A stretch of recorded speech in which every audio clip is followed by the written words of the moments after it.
Is that the right close? Yeah. Yep. The screen looks different though, doesn't it? Good evening, ladies and gentlemen. Welcome to the monthly meeting of the Board of Health for Wednesday, August the 17th, 2016. Please join us in the Pledge of Allegiance to the flag.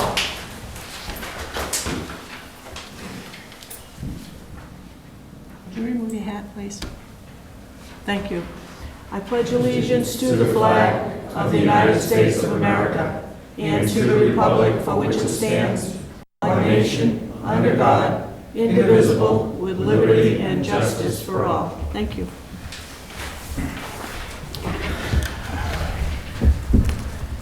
I'll entertain a motion for approval of the minutes. I'd like to make a motion to approve the meeting minutes from the June 29th, 2016 special meeting and the July 20th, 2016 regular meeting. I'll second that motion. Motion's been made and seconded. Any discussion? If not, all in favor? Aye. Aye. Opposed? Motion carries unanimously. Correspondence. We received notification from the Department of Public Health, and this is a special reminder. We received one also from the Mega Education, which is the Mass Education and Government Association, with similar information. Because of the extreme temperatures that we've been experiencing, this is a risk reminder. And the purpose of this notice is to remind people that they should know these heat disorder symptoms. Obviously, sunburn. Heat cramps, which are painful spasms, usually in muscles, legs, and abdomen. Heavy sweating. The first aid is firm pressure on cramping muscles or gentle massage to relieve spasm. Give sips of water. If nausea occurs, discontinue use. Heat exhaustion. Heavy sweating, weakness, skin cold, pale, and clammy, pulse thready, normal temperature possible, fainting and vomiting. First aid, get the victim out of the sun, lay down and loosen clothing, apply cool, wet cloths, fan or move victim to air-conditioned room. Give sips of water. If nausea occurs, discontinue use. If vomiting continues, seek immediate medical attention. Heat stroke or sunstroke. High body temperature, 106 degrees Fahrenheit or higher. Hot, dry skin. Rapid and strong pulse. Possibly unconscious. First aid. Heat stroke is a severe medical emergency. Summon emergency medical assistance or get the victim to a hospital immediately. Delay can be fatal. Again, heat stroke, you think heat stroke, and you know the symptoms that I've just outlined, dial 911. This is extremely important. And then they give some heat wave safety tips as far as activities. Slow down, try to reduce strenuous activities, reschedule events to the coolest part of the day, which would be early in the morning or in the evening. Wear light clothing.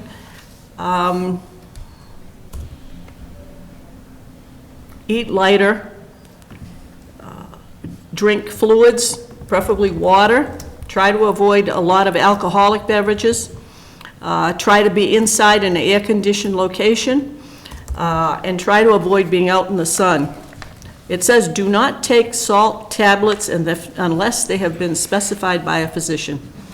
And the very important ones are child safety tips. Check to make sure seating surfaces and equipment, such as child safety seats and safety belt buckles, aren't too hot when securing your child in a safety restraint system in a car that has been parked in the heat. Never leave your child unattended in a vehicle, even with the windows down. Teach children not to play in, on, or around cars. Always lock car doors and trunks, even at home, and keep keys out of children's reach. Always make sure all child passengers have left the car when you reach your destination. Don't overlook sleeping infants. I know we've all heard the news about children being left in cars inadvertently, and in some instances, the fatal outcomes. Next, we have announcements.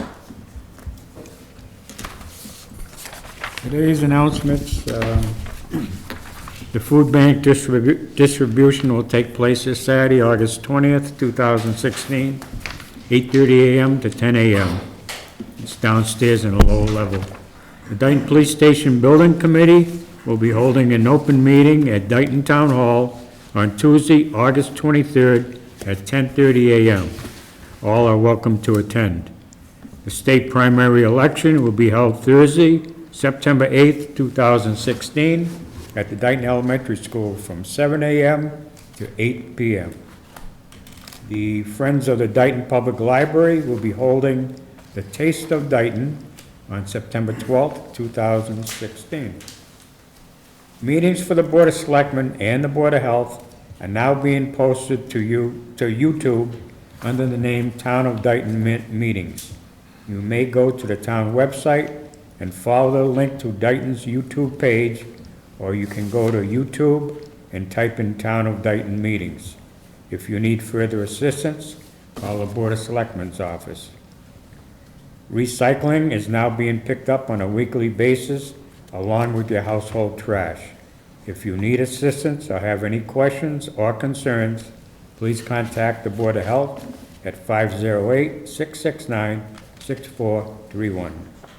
And finally, the Dayton Water District has recently imposed a voluntary water ban for all residents. Thank you. I have a couple of others here. One is the CDC Health Advisory, and this relates to CDC guidance for travel and testing of pregnant women and women of reproductive age for Zika virus infection, related to the investigation for local mosquito-borne Zika virus transmission in Miami-Dade and Broward counties in Florida. And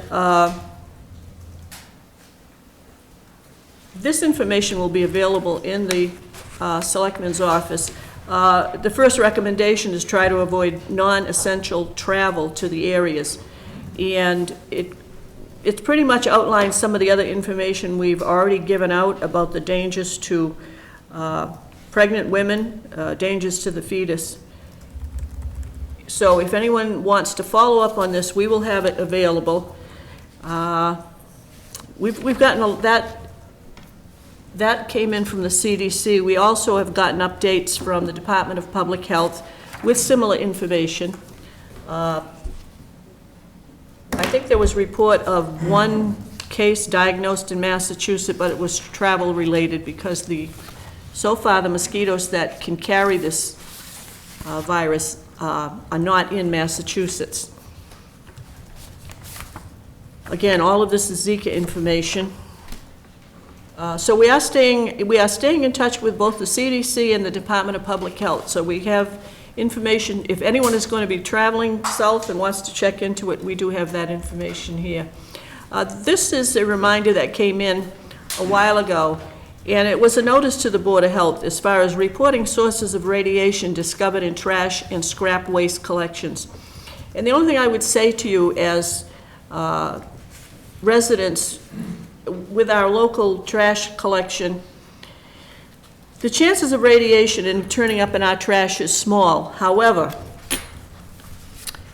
in the past, there have been a couple of instances of contamination, and they have been related to people who have pets who are being treated for cancer with radiation, and the radiation has actually turned up in cat litter that was put in the trash.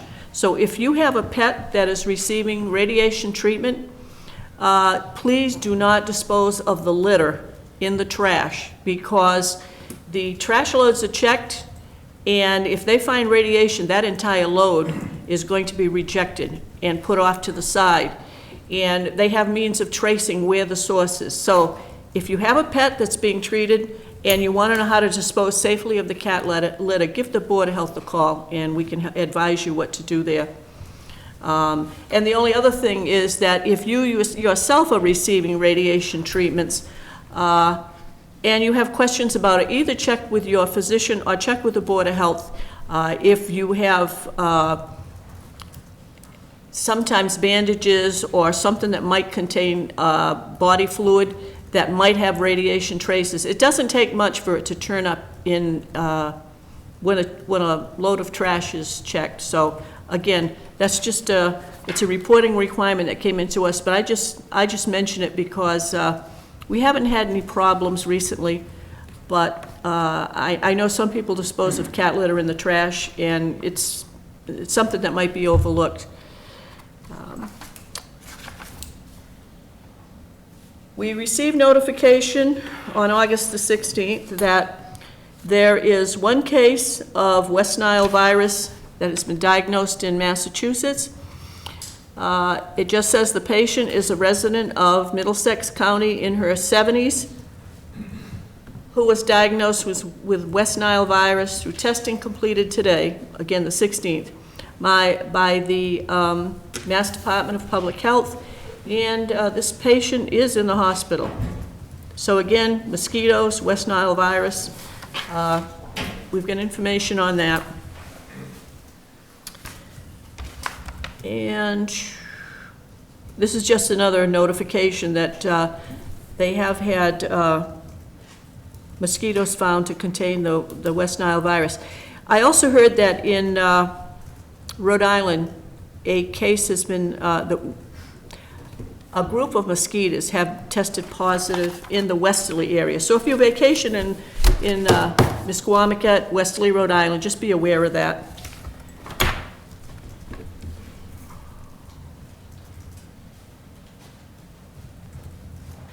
This one is just a repeat of the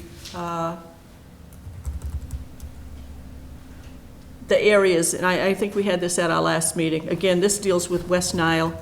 To the best of my knowledge, we have not had a case of triple E reported, although it has been found in some mosquitoes, and I think as close as Middleborough.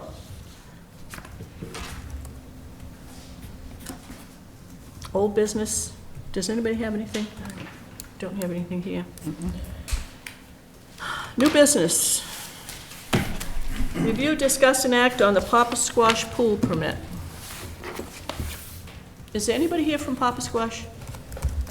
Ma'am, would you like to come up to the podium? You can be number 26.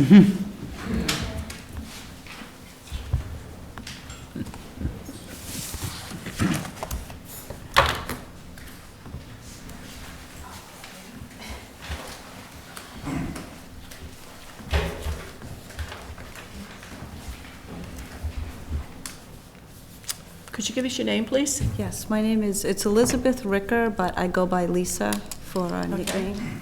Okay. Have you been to Papa Squash? I have. Okay. Do you know Mrs. Ricker? We spoke on the phone. Yes. Kevin Oh, Bernardo. okay, yes, nice to meet Okay. you. Kevin, I'll ask you to speak on the Papa Squash pool. Kevin has been doing inspections, and during the course of discussing the pool permit fee that was passed, I think it was last month, I had asked Kevin if he had been to the pool at Papa Squash, and he was not familiar with that area. So anyhow, he went there, and I will let Kevin, if you would like to come up to the table and give your presentation. Yes, sir. So I did go out and do the inspection at Papa Squash. Actually, it wasn't an inspection. I went to follow up on your recommendation. When I got there, I saw an individual in the pool. The gate was propped open. I spoke to her briefly, and I took down the number that was on the wall, and I called Mrs. Ricker. After speaking to her, I explained to her that the establishment was not permitted. It would be required to have a CPO, certified pool operator.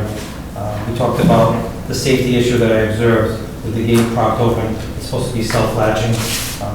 She indicated to me that she had some kind of certification that she was going to try to provide today to see if that met the requirements of the CPO. I told her I will ask her that she would have to file for a permit, and that's what we're here today.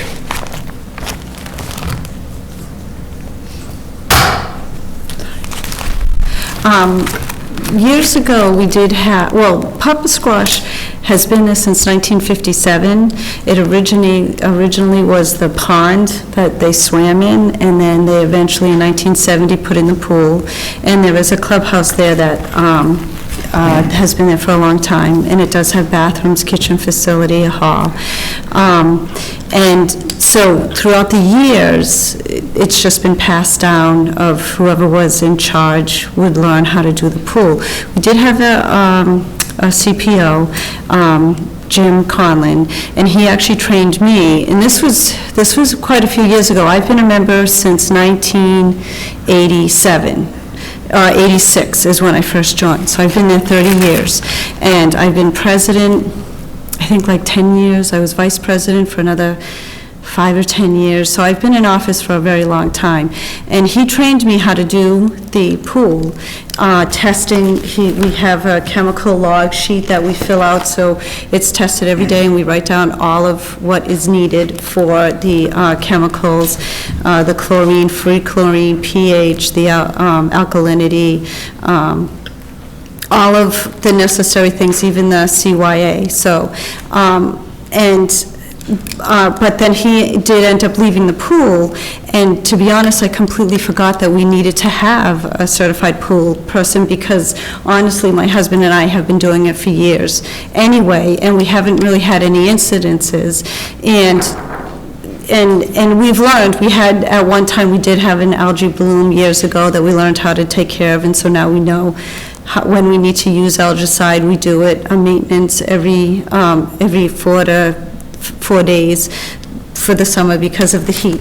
But we did go on in 2009, and we did a pool school. So in the pool school, it shows, these are all the paperwork, and it just had given us all of the information that we needed to care for the pool.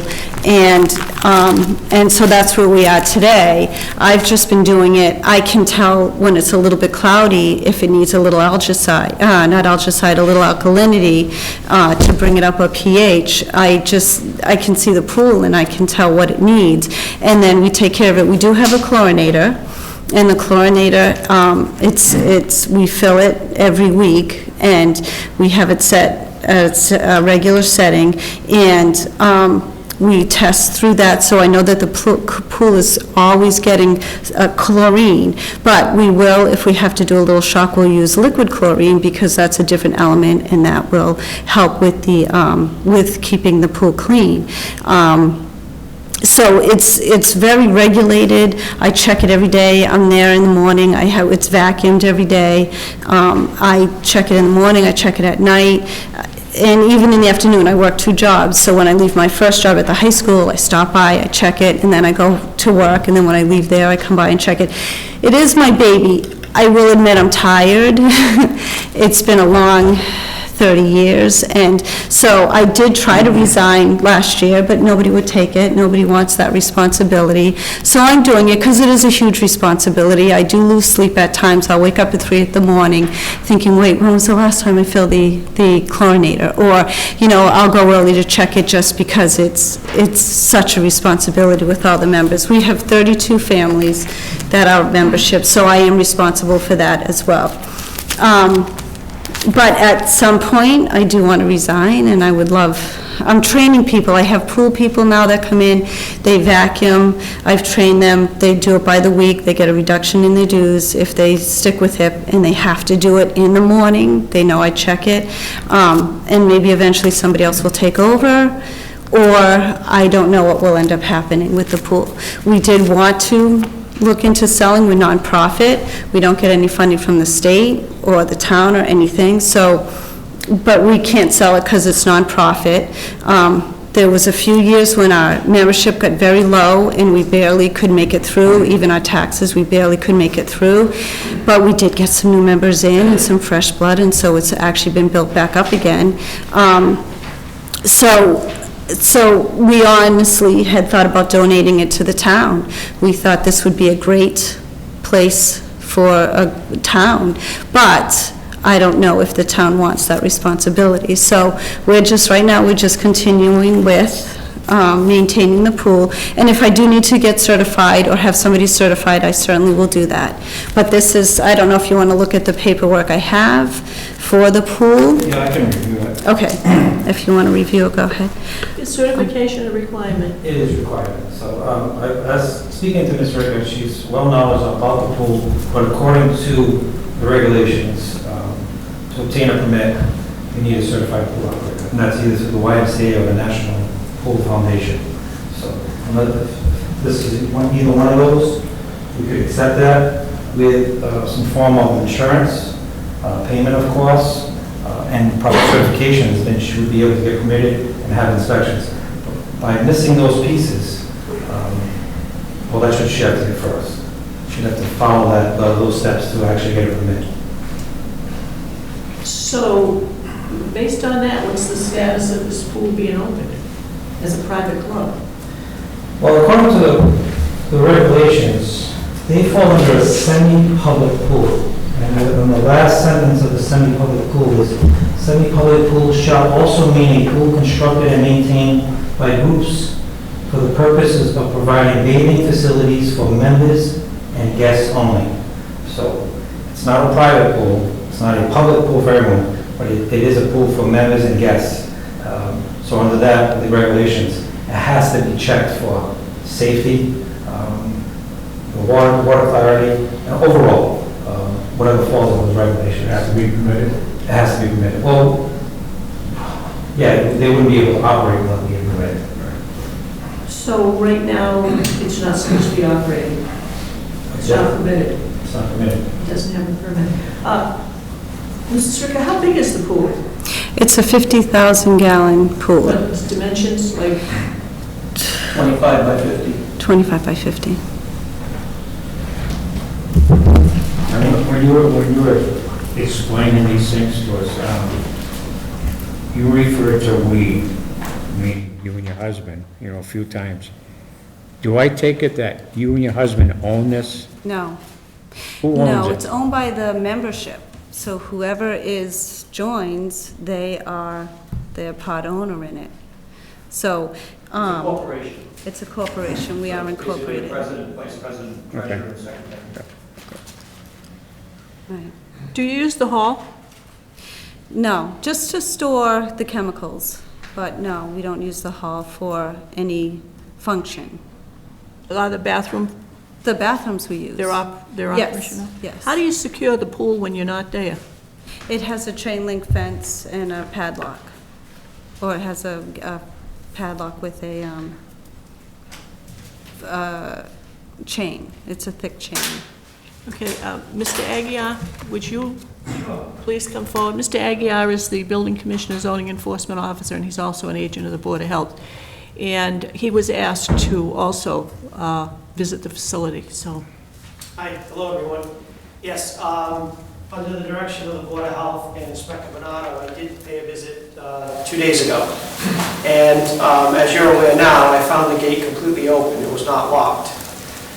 In addition to what Inspector Bernardo has told you, there are some other things that need to be done in order for that semi-public pool to be compliant. And it has to do with self-closing, self-latching gates, and a few other safety parameters. So, as I understand it, I spoke with a woman named Ida Dunn, who was the pool attendant that day, and you have agreed to disseminate the information to the members about the proper procedure in locking the pool up when it's not in use. Okay. But I would encourage the health department, even though this has been in existence for many years, that we not allow the pool to operate until it's done correctly. We need to make sure that those safety parameters are in place. Self-closing, self-latching gates are important, and the pool should be permitted. Is the height of the fence in compliance? Some of it is. I would have to do a more thorough inspection on the remaining, but that can be repaired fairly easily as well. Repaired, meaning? You can add a section to the top, a small Okay, section to all the right, top. okay. Yeah. Is the gate currently locked? I did check it this morning and it was currently locked, so evidently the message was sent. Kevin, based on your information, how fast could she become a certified pool operator through the Y? Is it a class you take? Yeah, or- it's a class. So all she have to do is find the next class, at least show this, I would say, show she's registered for the class, and then move forward with that. Would her experience help with getting the certification? You don't have to make in other words, I don't know anything about maintaining swimming pools. So if I wanted to be a CPO, would I have to have a background of some kind, or just go to the class?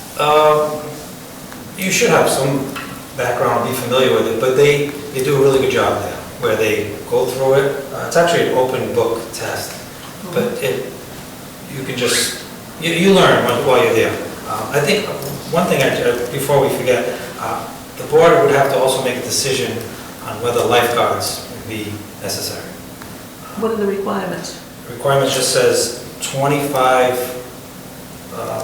one lifeguard per 25 bathers.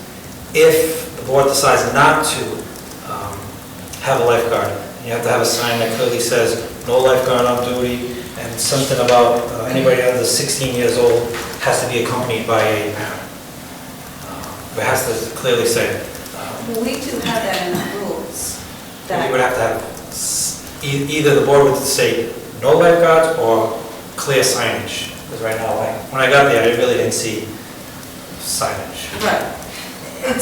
It's just, when people join, it's one of those things that we establish that we don't have a lifeguard, because today I went and there was one family. So it's very expensive to have a lifeguard, and the one reason they've never had a lifeguard there, one of their fears is that if we have one, a 16, 17-year-old, parents are going to drop their kids off, and it's going to be their babysitter, and we don't want that to happen, and we don't want to encourage that. So we've never had any incidences. Parents are usually very good. They have to be up at the pool area while their kids are swimming in the pool. And so we haven't, we're usually watching actually each other's children, because they're all playing, they're all together. I understand what he's saying about the sign, because even hotels Right. have that. Indoor pools, outdoor pools. The other thing is, when you go to stay at a place that has a pool, you have to sign a statement indicating you are aware that there are no lifeguards on duty, or what the hours that a lifeguard would be there, and that if you have minor children, you accept total responsibility and agree to be there the entire time. And we know, even with all those safeguards, we know that children drown. I mean, we've heard that in the news recently. Is there anybody that you're aware of that would qualify as a CPO right now? No. Are you willing to go for the training Yes. Yes. whenever the next Yes. class is? Because based on what we've heard tonight, the pool is going to be closed, and we're still in hot weather. I know. Yeah, so I'll do anything I can to keep it open, because, yeah, we are, No, you mean to reopen it? or to reopen, right. And this way, we can actually start from scratch and say, let's check the water quality, let's check the restrooms, let's check any railings, let's check the self-latching gate. Let's just make sure. When I got there the first day, there was nobody at the playground. There's a playground, there's an open fence. I'm like, oh, right? There could be a kid there, and somebody runs to the bathroom, and there was a kid. Thank goodness nothing ever happened in the 50 years. Right. But if we are going to permit someone, we want to make sure that every step's covered. If I may, Right. Mrs. Chairman?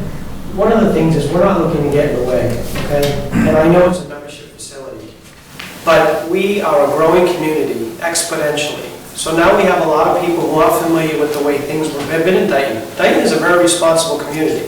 That's why you haven't had any problems for this many years. But when we have new families coming in, we have people that can be passing by, and if the kid sees a pool with a gate open, there goes the bike, and they're in the pool. And nobody knows they're there. I was there at 9 o'clock in the morning, and the gate was open. So that's more than enough time for an accident to happen.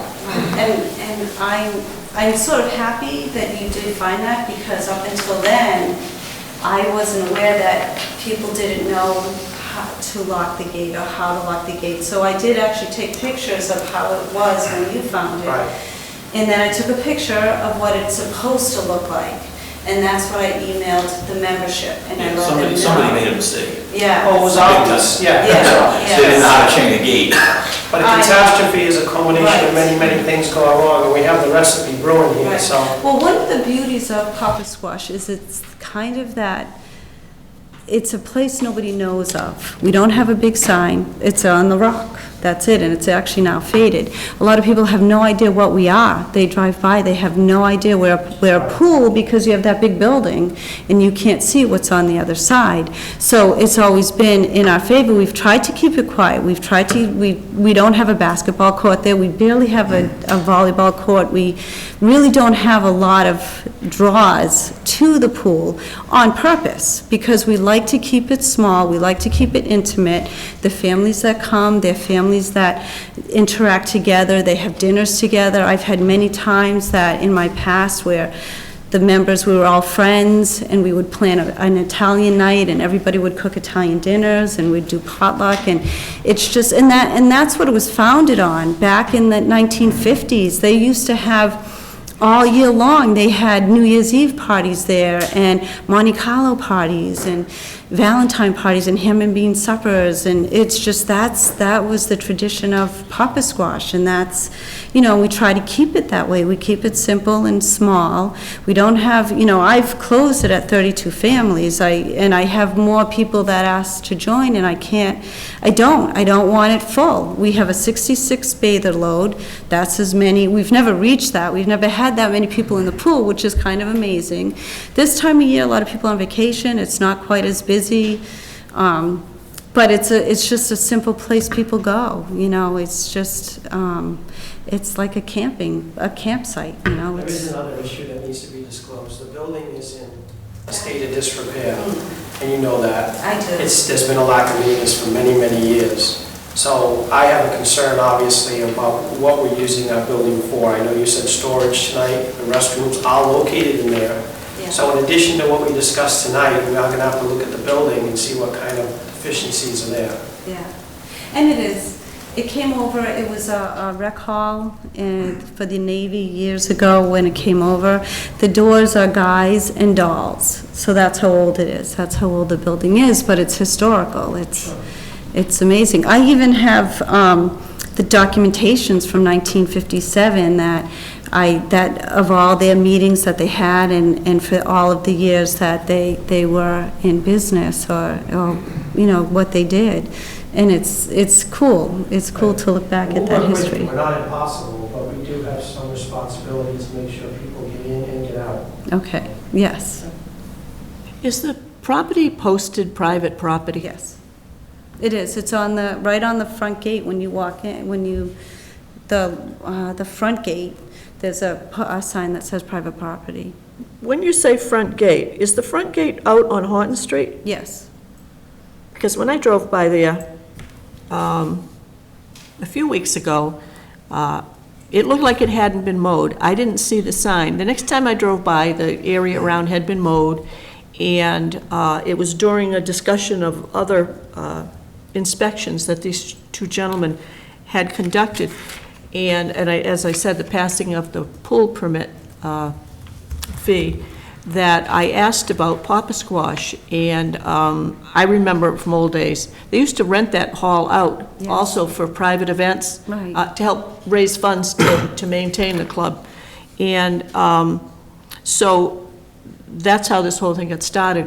They weren't familiar with it. I was, because I was around back then. And so anyhow, moving forward, the next step is for her to become certified. Certified pool operator. Okay, so if you get in touch with, I guess, any Y, if Yeah, not, they also have I can actually take that. Okay. Well, I just recently did it, the certificate's good for 5 years, and every 5, after that, you just retake the test. what location did you go to? I went to a location in Bedford, for Okay. the hotel, they held it there. Okay. It wasn't too difficult, it was, again. open How book long test. how many sessions or classes or whatever you call it? It's 2 days. Okay. First day is just all classwork, Mhm. and then on The second day, I think you stop at 2, and they proctor an exam from 2 to 4. Okay. Just, any of the board members have questions? Brett? No questions. Then, if you would work with Kevin Bernardo and hopefully find a location soon, because there's the Seekonk and Seekonk, there's a YMCA right on 44, and certainly there are motels, hotels with pools that if they're having one, I would think they could come up with something, that you wouldn't have to go too far, but hopefully you could get one relatively soon. Yes. And then, so for the CPO and that, management of the pool, so that it can be, you can meet all the requirements. Then if you work with Mr. Bernardo on that.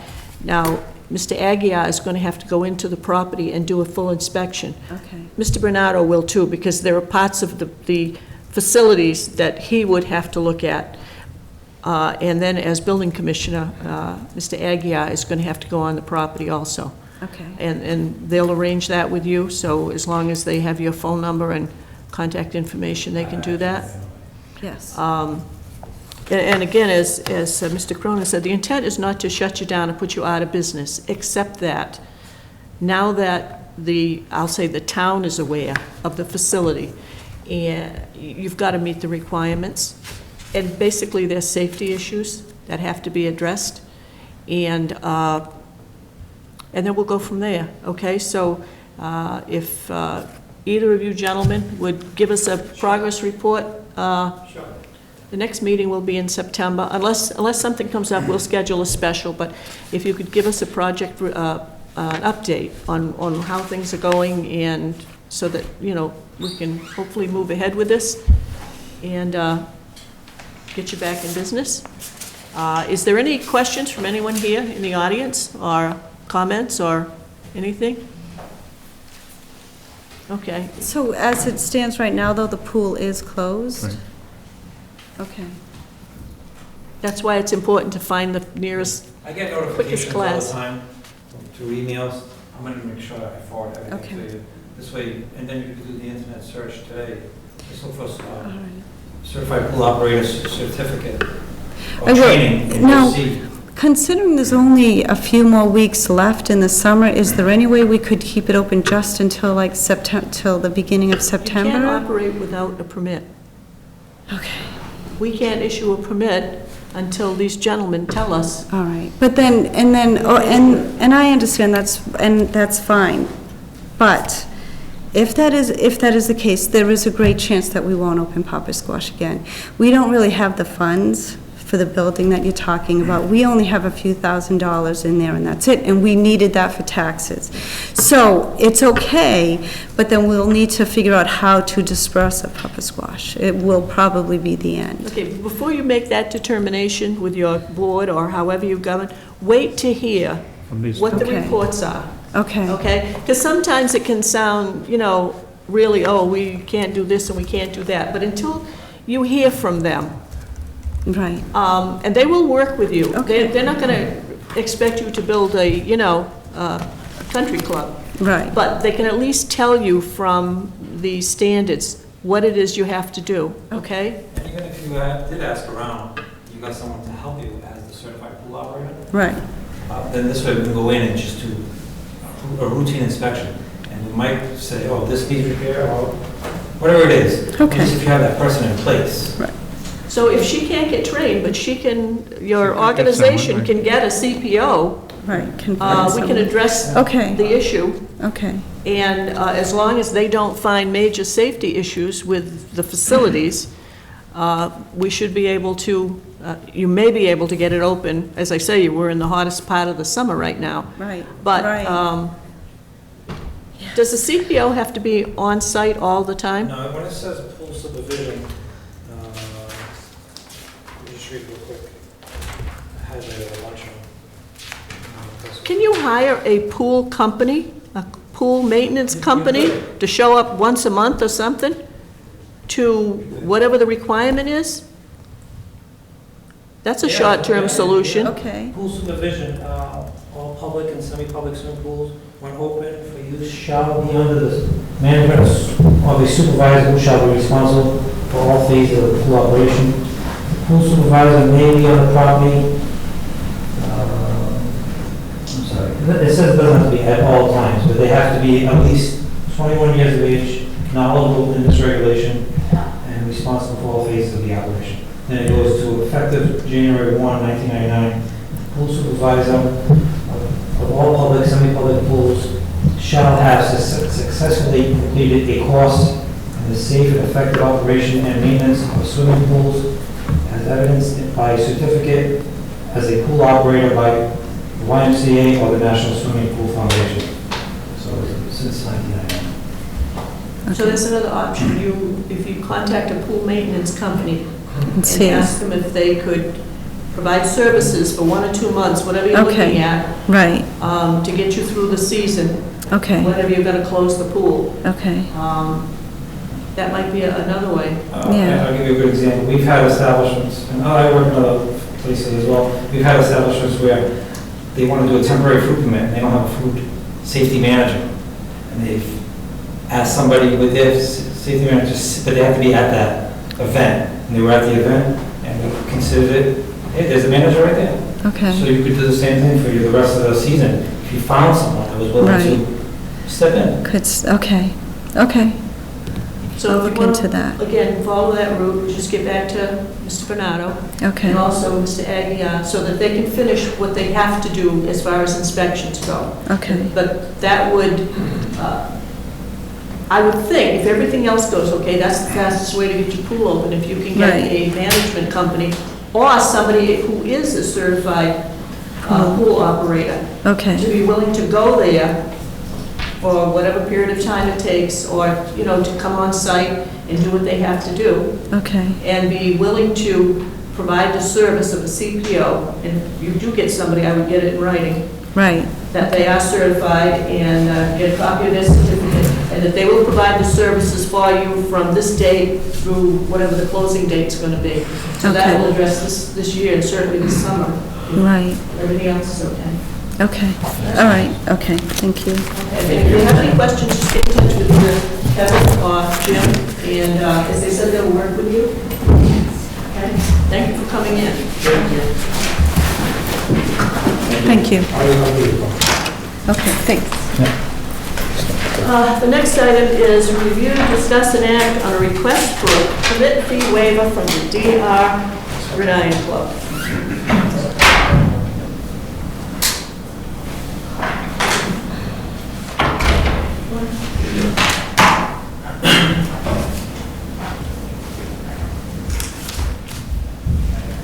The Board of Selectmen / Board of Health, we received a request from Dayton Rehoboth Falcons Gridiron Club. It's addressed to both boards, and it reads as, on behalf of the Dayton Rehoboth Gridiron Club, for a non-profit organization, we would like to request the board waive the food permit fee for the Dayton Rehoboth High School concession stand. Your consideration on this matter is greatly appreciated. Thank you. Signed by Chris Whittemore, the Gridiron Club President. Madam Chairman, at this time, I'd like to make a motion that the Board of Health waive the food permit fee for the Dayton Rehoboth High School concession stand. Motion's been made I'll second that motion. and seconded. Is there any discussion? Have we done this in previous years? Yes. Thank you. No further discussion? All those in favor say aye. Aye. Opposed? Motion carries unanimously.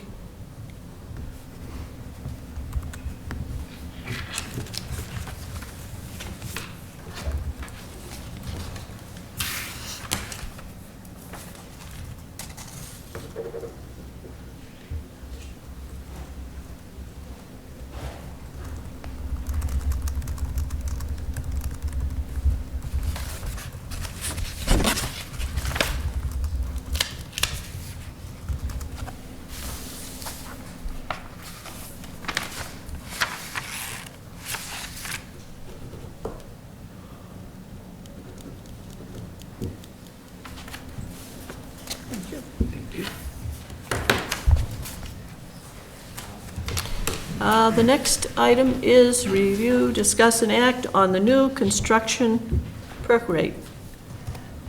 Mr. Aguirre? Sure. Have you gone to the podium before? Oh, yes. Oh, okay, well, you don't count then. You're not Can't count 26. them twice. So the reason I asked for the board to put this on the agenda was that the town of Dayton, some years ago, I believe it was in the mid-90s, if I'm not mistaken, maybe later, decided to not adopt the state perk rate for new construction and adopt a more restrictive rate of 20 minutes per inch. The theory behind that was to quill development.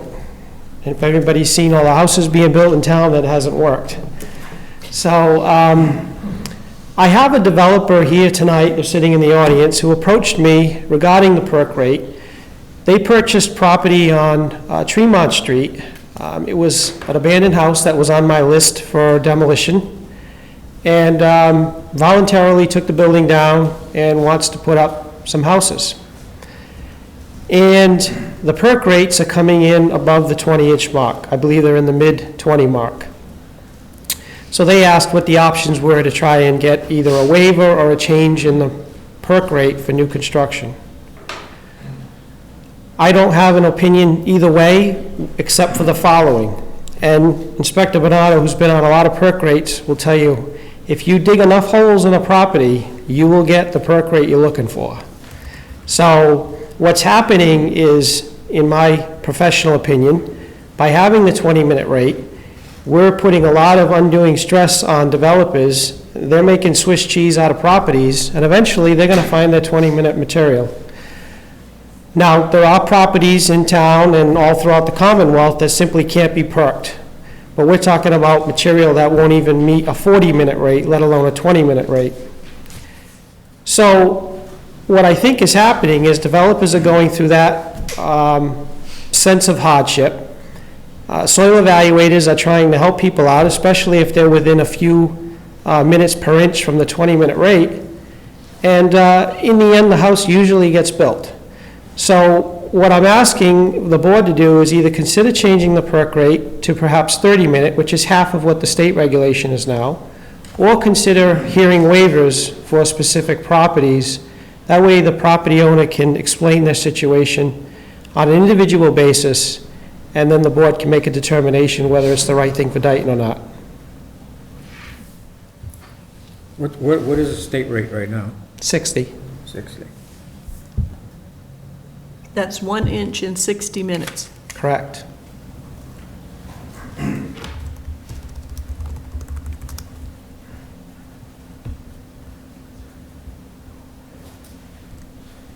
you're suggesting 30?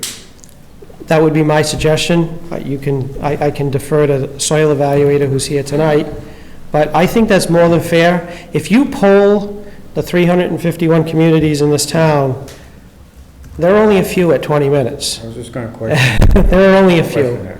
And they seem to be in this general area. Lakeville, Berkeley may be one of them. Dayton, yeah. So, you know, we're sort of a small nucleus of people, of towns that have adopted this 20-minute rate.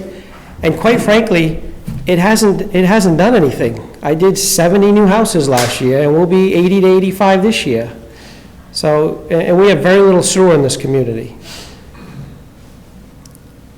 But again, I would defer to the board, but in my professional opinion, I don't think 30-minute rate is out of the realm. I think that's more than satisfactory. What I remember about this is, when I was on the board between 2007 and 10, there was a developer who, and it could be one of the projects that's going on right now, because I don't think that project actually began, but in the preliminary stages, they had done test pits. Most of the property perked at 20 minutes. There were a few proposed lots on the original plan that would not perk at 20, and they went to 30. They could get them to perk at 30. And what happened was, it was reviewed, and there was a waiver, I'll call it a waiver granted, and I would have to go back to look to find out what the development was. I think it was up in the Pine Street area, but anyhow, the ones that were proposed that would only perk at 30 minutes, what the developer was told was, let's assume there were 6 lots that perked at 30 minutes. The developer was told, redesign the lots, make the lots bigger. So I think they ended up with 5 instead of 6 lots, and a waiver was granted on those, the new 5 lots that had originally been 6. And I was just looking in the folder. The last time I can see anything formal that was done, there's a letter here dated June 21st, 2004 to the DEP, indicating that the town had held a public hearing under the appropriate Mass General laws, and to change the perk test regs as of June 16, 2004. And then there's the attachment here. So that, I think that's probably when it went to the 20-minute rate. So, and there's a copy of the regs, which I believe I don't think it's changed since that time period. I don't believe so either. Now, this is for new construction only. On a repair, if you have an existing home with an existing system, regardless of its age, Title V has specific language that does not allow a town to restrict the perk rate. Whatever it is, and you design a system as such. Right? So the specific development that you're referring to may have been a 40B, so the lots were undersized. So I can see where the board would have considered reducing the number of lots and increasing the lot size, which was actually appropriate if that's the case. Most of the land that I'm referring to, at least that I've been approached about, are all Form A lots or pretty close to it. So we're talking about lots in excess of 30,000 square feet. So we're not talking about small lots as a 40B with 10 or 15,000 square feet. How soon is the person or people looking to build? They're here if you'd like to. Would you like to address the board, sir? Sure. You're number 26. Dan Needham. 7, sorry. Could I have your name, please? Daniel Needham. Basically, it's a piece of property that was bought on Tremont Street, had a dilapidated house we tore down. With the frontage and the acreage, we're able to get 2 lots out of it.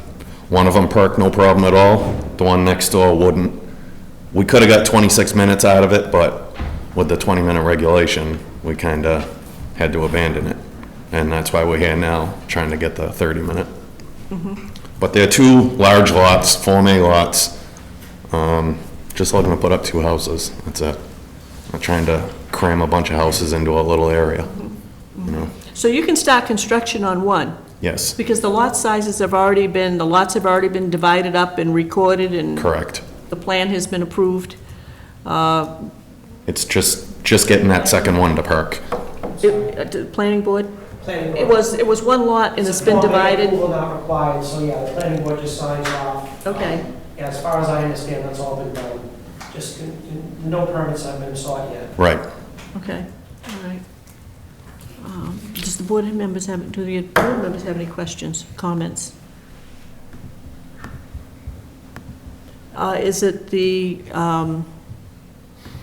would the board, I'm hesitant to change the reg, well, first of all, to change the regs, we gotta go through the legal process. I was going to mention that. But- We need a public hearing. Yeah, we gotta do the whole thing.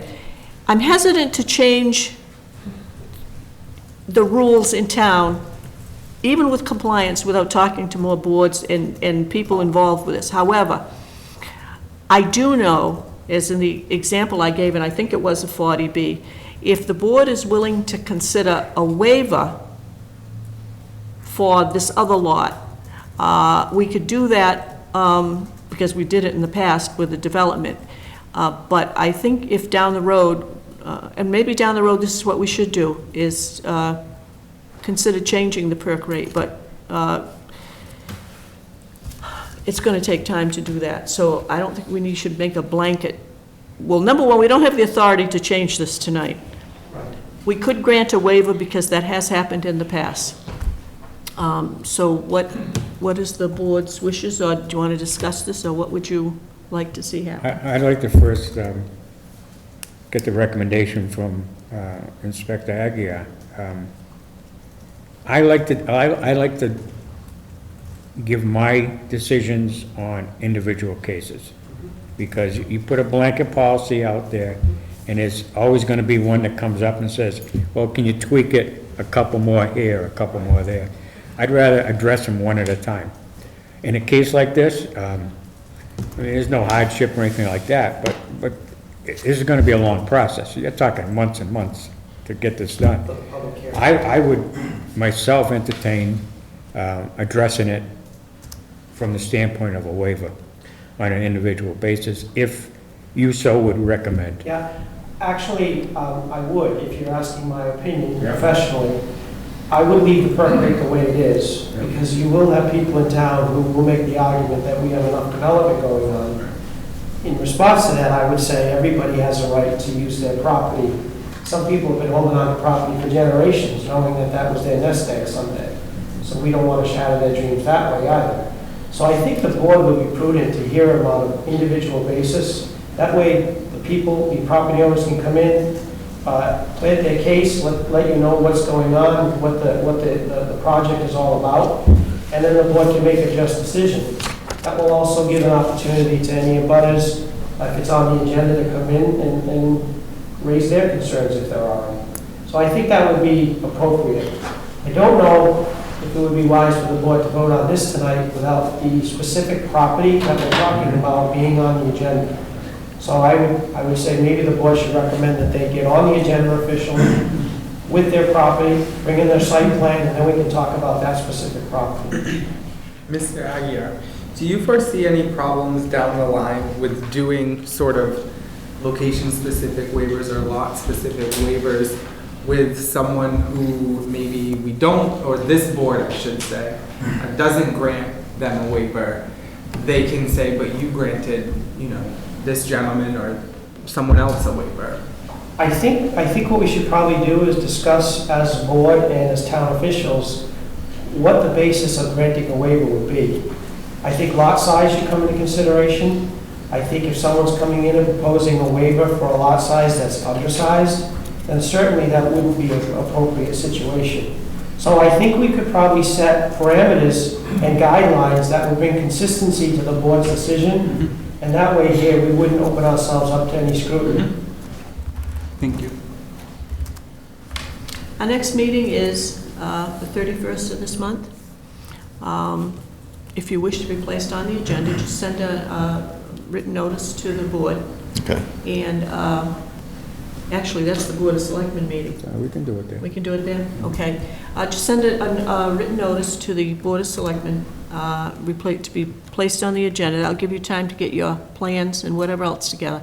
In the meantime, you can proceed with the other lot that passed. Right.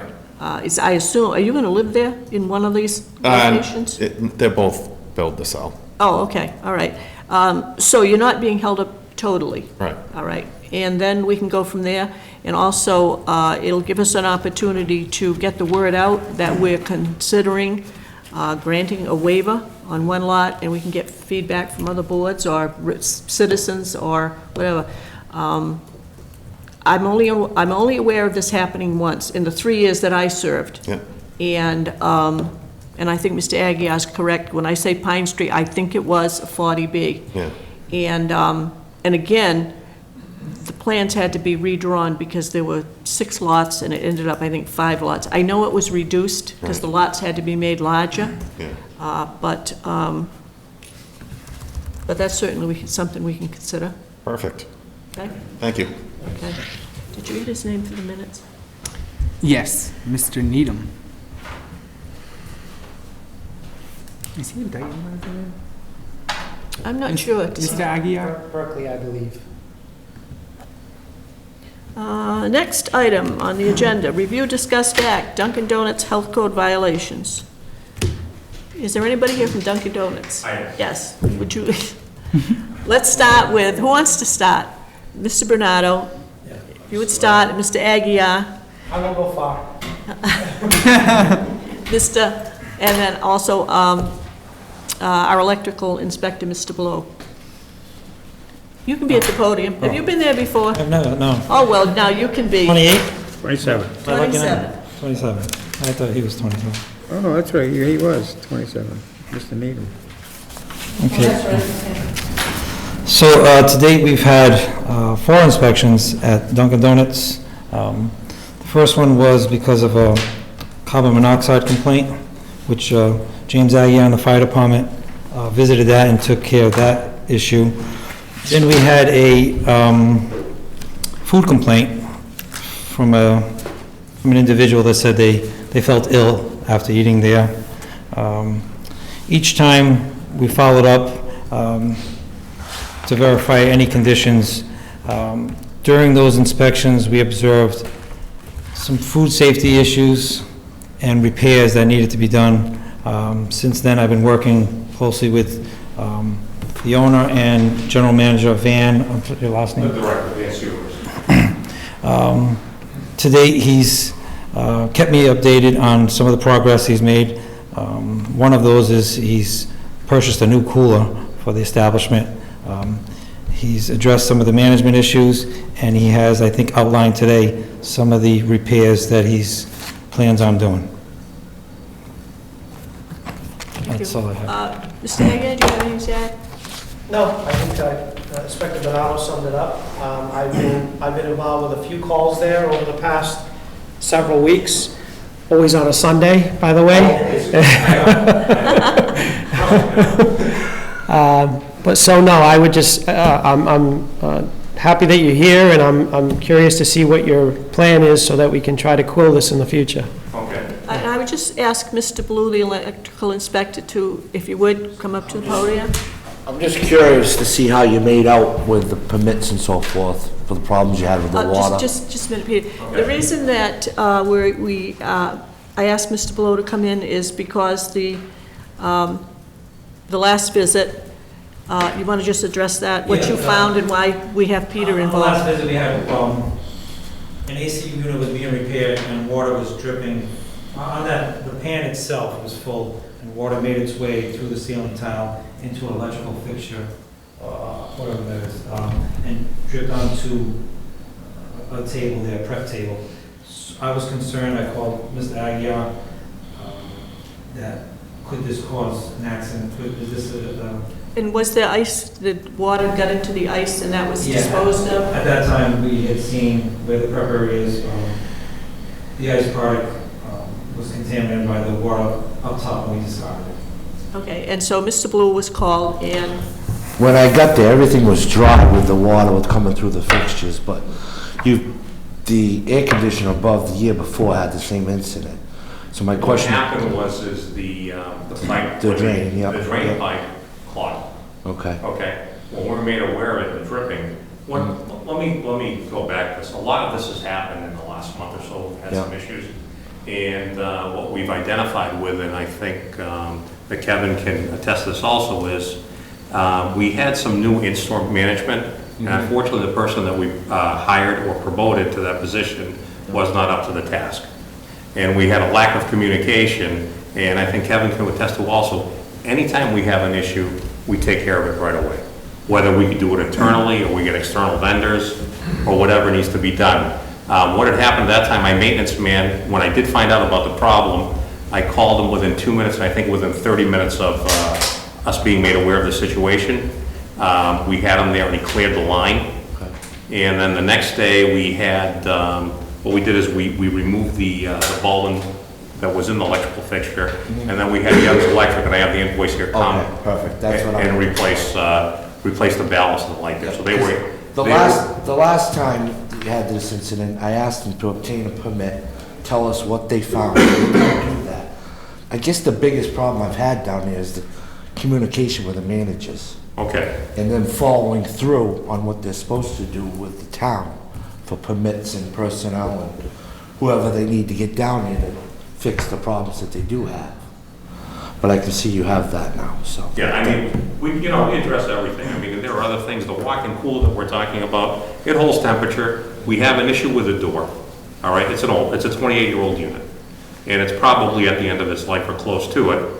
I ordered a new unit, I think it was Monday, was it August 1st? Yeah, you had shown me. Then we I met, don't know the date. all right. I contacted my vendor on Tuesday morning, August 2nd. I received the bid and okayed the purchase order on, was August 4th. The lead time for the box and the unit itself is about 3 weeks. So we're hoping by the end of the month that'll happen. The cost of the new unit is $24,000. It's not like we're stopping at anything. As far as anything that needs to be done at the store, we do it, okay? We bring the people in. Any issue that we have systems in place that are probably, based on the branch standards, are far and above what the town regulations and ordinances.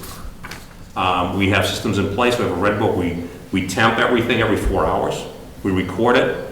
The problem that we're having is not that the systems are, or we had, is not that the systems weren't in place. It was that we had the wrong individual, and they were not communicating with upper levels of management to make us aware of things that were going awry. Once we were made aware of it, we addressed the situation immediately, and at this point, the manager that we did hire or bring in and promote is no longer in that position at the store. I have my general manager, my assistant general manager acting as the in-store manager. She has a lot of experience with Dunkin' Donuts and the way it operates. And the communication levels are better, and I think we've turned the corner there, and we'll continue to work on that. Communication is the key, and that's where we fell down. Mm-hmm. The other citations, as I remember them, it was a clogged sink. No, there's one sink that's leaky sink. Taken care of. Okay. And CO2 thing was addressed.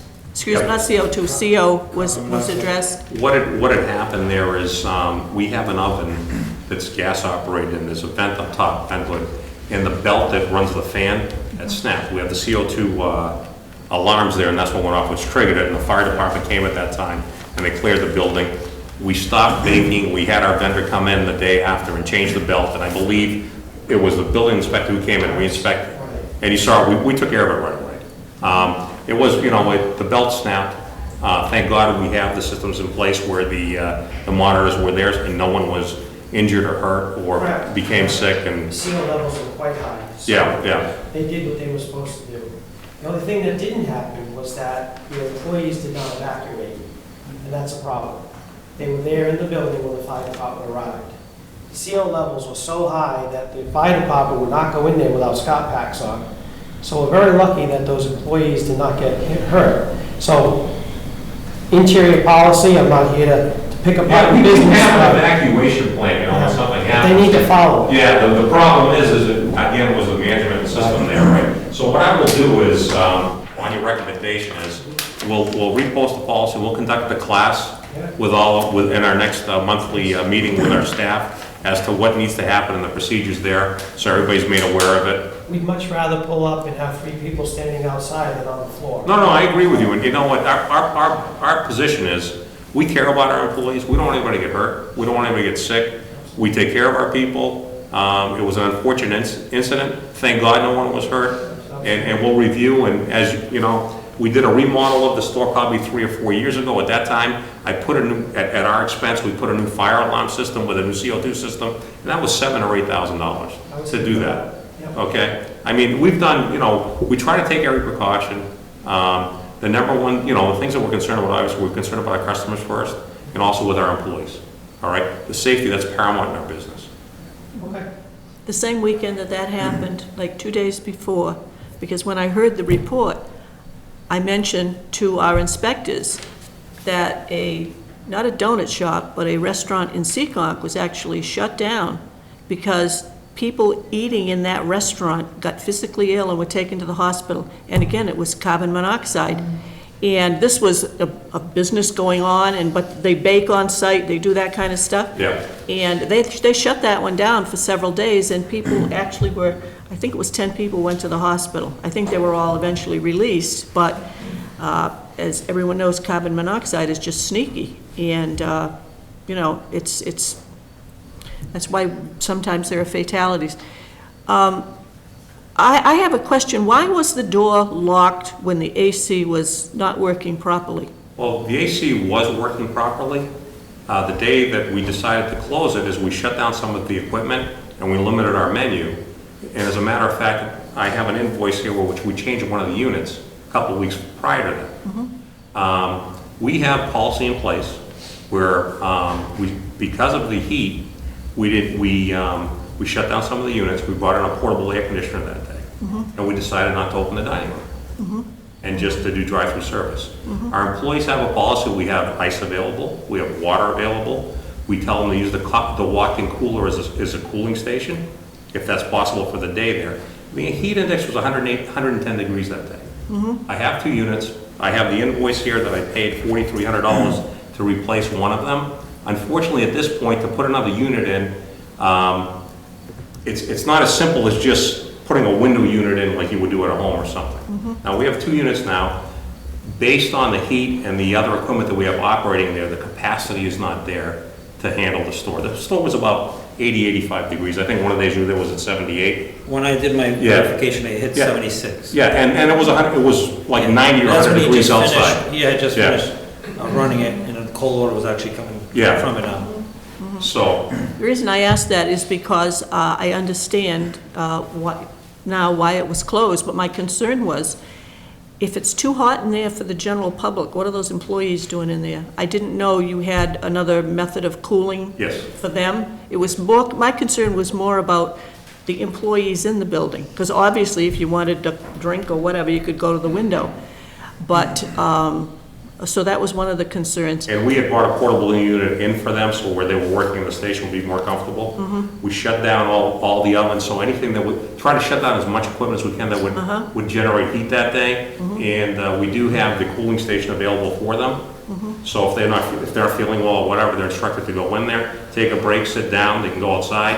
If they wanted to go home, they can go home. No one's forced to work if they're not feeling well or uncomfortable. And those are all, we're all in compliance with OSHA standards. Yeah, I don't question that. One last comment, and I'm not really looking for an explanation or a response. I will also express concerns that there was a call placed to the dispatch and police had to respond, and I will leave it at that. I would hope there will not be another incident like that. And I'll leave it at that. I think you know what I'm referring to, and I'm not going to go into it publicly. But we all saw the message that came into dispatch, and I think we all had concerns, so I'll leave it at that. And I appreciate that, and you know what? Anybody can say anything that they want. Okay? We can all work on hearsay. I deal in facts and actualities. I'm only going on an official record that will be there forever.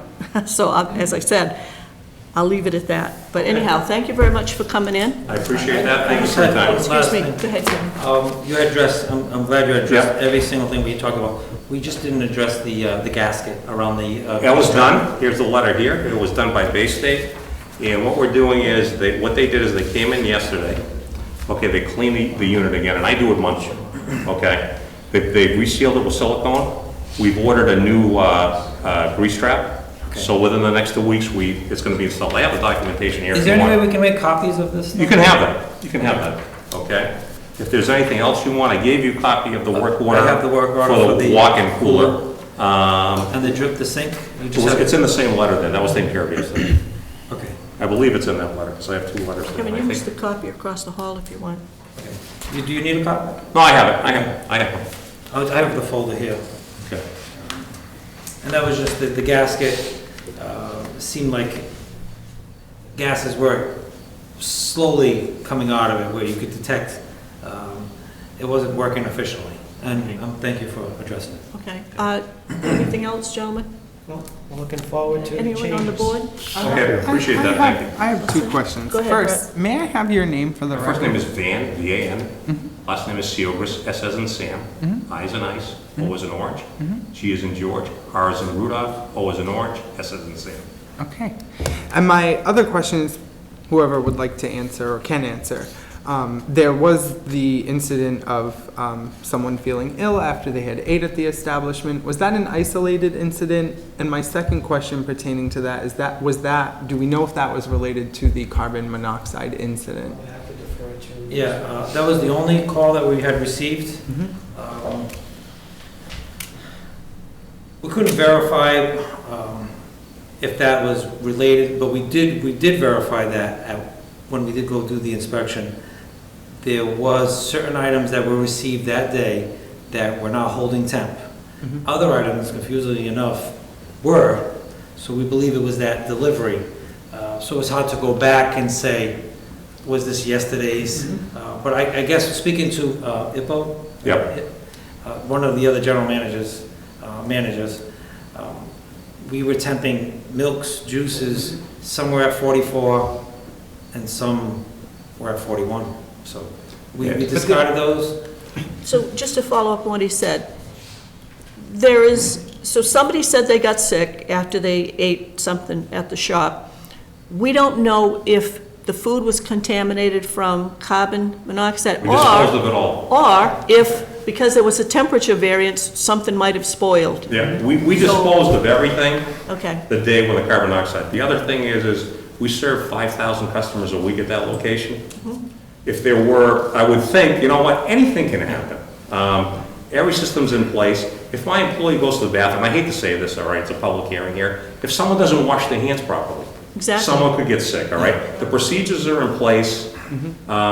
The part that we can't control 100% is the human piece. Exactly.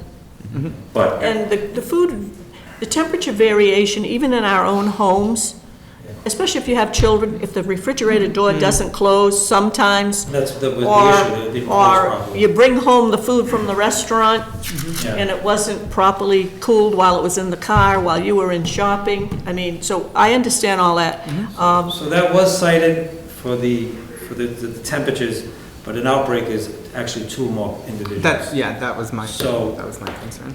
We did address it, but to have that one individual could have been, and actually interviewing that individual, they had said that they hadn't eaten, because I was trying to go back, Yeah, yeah. and they had said last time they had eaten was almost 2 days prior, or something like that. Oh. So I said, so this is the only meal you've Yeah, had that's- since? So it was kind of, They may have just been ill from the fact that yeah, they so hadn't to go eaten back, and then threw a bunch of food in. we noted it, we cited it, but there was only one individual, and we continued to monitor.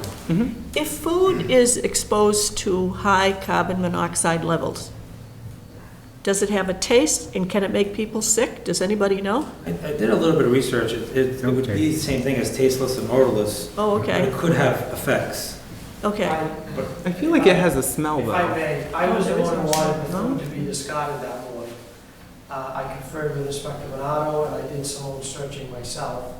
And I found that if carbon monoxide levels are high enough, the food can't absorb it, you can't ingest it, and it'd be similar to breathing, but it is odorless, tasteless, so you won't know. Well, in the case of this restaurant that I mentioned that had been in the news that got shut down, it was the back recess of the restaurant, and I've eaten there, so I know exactly where it was. And it's the area farthest away from the entrance door, but it is near, relatively close to the cooking area. And so what I was thinking was exposure to it, breathing it in, and then, again, the food they were eating may have caused, as I said, they ended up in the hospital. I think they were all released, but it was just something that happened about the same time, and that's what made me think of it. But there were, and correct me if I'm wrong, I believe I know which article you're referring to. There were a couple people that got sick. It wasn't just one 10 went to person. the hospital. I don't know how many others were sick, but they took 10 in to be checked out, and they were released. But evidently, when medical services arrived, it was of concern enough that they took them to the nearest facility in Providence, I believe. Does anyone else have any comments?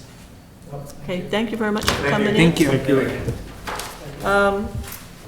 Inspectors, at this late hour, I'm going to waive inspectors' reports. We've said all we need to say. All right. I have no reports. Is there any public input for the Board of Health? Because we want to move on to the Selectmen's meeting. If not, I'll entertain a motion to adjourn. So moved. Seconded. All in favor? Aye. Aye. Aye. Adjournment is at 8:52. Excuse me, 7:52. We just got to change musical chairs, and we'll be right back. Congratulations.